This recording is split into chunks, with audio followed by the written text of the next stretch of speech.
அவர்கிட்ட பத்திரிகையாளர் ஒருத்தர் கேட்கிறாங்க, சார் 30 பேர் இறந்துட்டாங்கன்னு சொல்லிட்டு பெரிய லாடு பருப்பு மாதிரி போயிட்டே இருக்கிறான் பாத்தீங்களா? அப்படிதான் நான் பேசுவேன்.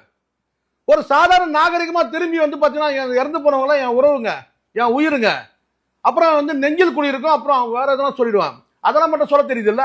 இப்ப சொல்லணும் இந்த இடத்துல நின்னு ஒரு வார்த்தை, இறந்து போனவங்களாம் என் வந்து என் உடன்பிறப்பு, என் உயிர் சொல்லணுமா இல்லையா சார்? நீ இன்னும் பெரிய லாடு மாதிரி போயிட்டே இருக்கிற. ஏன் அவ்வளவு பெரிய ஆளாடா நீ? சார் நான் அப்படிதான் பேசுவேன் சார்.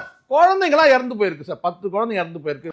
அம்மான்ற அந்த வார்த்தைக்கும் அப்பான்ற வார்த்தைக்கும் வந்து பாத்தீங்கன்னா ஒரு உன்னதமான வார்த்தை அது. நீங்க அம்மாவுக்கு மட்டும் வேல்யூ கொடுக்குறீங்க, அப்பாவை நக்கல் அடிக்கிறீங்க.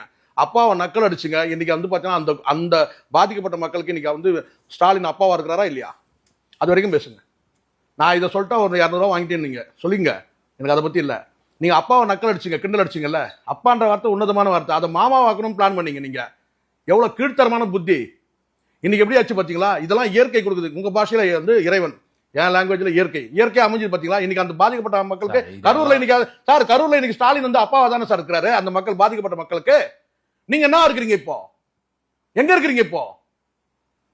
தப்பு மாதிரி நான் சொல்றேன். இப்போ நான் எல்லாரும் நினைக்கிறேன் விஜய்க்கு ஒரு எதிராக பேசுறாரு. சத்தியமா எனக்கு கிடையாது, அந்த எண்ணமே கிடையாது. நான் இயல்பா நான் சொல்றேன், நீங்க ஃபிட் கிடையாது, அரசியலுக்கு நீங்க ஃபிட் கிடையாது.